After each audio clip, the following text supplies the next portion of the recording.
ایک عورت، ایک پاسپورٹ اور ایک ایسا ملک جو دنیا کے کسی نقشے پر ایگزسٹ ہی نہیں کرتا۔ جی ہاں، گزشتہ دنوں سوشل میڈیا پر ایک ویڈیو تیزی سے وائرل ہوئی جس میں دکھایا گیا کہ ایک عورت جو امریکہ کے مشہور ایئرپورٹ JFK پر پائی جاتی ہے، اس کے بارے میں کہا جاتا ہے کہ وہ ٹوکیو سے آئی، لیکن جب امیگریشن اہلکاروں نے اس کا پاسپورٹ چیک کیا تو پتا چلا کہ وہ ایک ایسے ملک سے آئی ہے جو دنیا میں ایگزسٹ ہی نہیں کرتا۔ جی ہاں، پاسپورٹ پر جس ملک کا نام تھا وہ ہے ٹورنزا، جو کہ اس دنیا میں موجود ہی نہیں ہے۔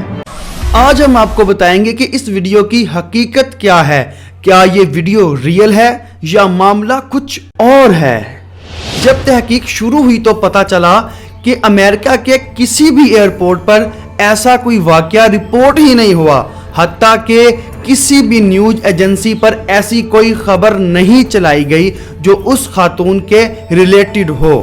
جب ماہرین نے ویڈیو کا تکنیکی تجزیہ کیا تو انہیں کئی نشانیاں ملی جو AI ویڈیوز میں عام ہوتی ہیں۔ چہرے کی حرکتیں غیر فطری، پس منظر کی لائٹنگ مختلف اور پاسپورٹ کے حروف دھندلے جیسے کسی الگ لیئر پر لگائے گئے ہوں۔ یہ سب ظاہر کرتا تھا کہ یہ ویڈیو کسی جدید AI ٹول یا ڈیپ فیک سے تیار کی گئی ہے۔ تو سوال یہ پیدا ہوتا ہے کہ یہ ویڈیو اتنی وائرل کیسے ہو گئی؟ سمپل سی بات ہے، انسان ہمیشہ پر اسرار چیزوں سے متاثر ہوتا رہتا ہے، جیسے غائب ہونے والا انسان، دوسری دنیا سے آئی مخلوق۔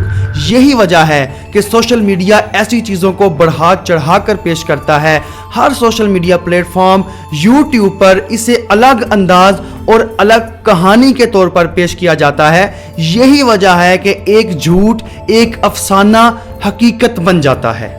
تو دوستو، یہ تھی ٹورنزا والی ویڈیو کی اصل حقیقت جو آپ کے سامنے بالکل ایتھینٹک وے میں پیش کی گئی۔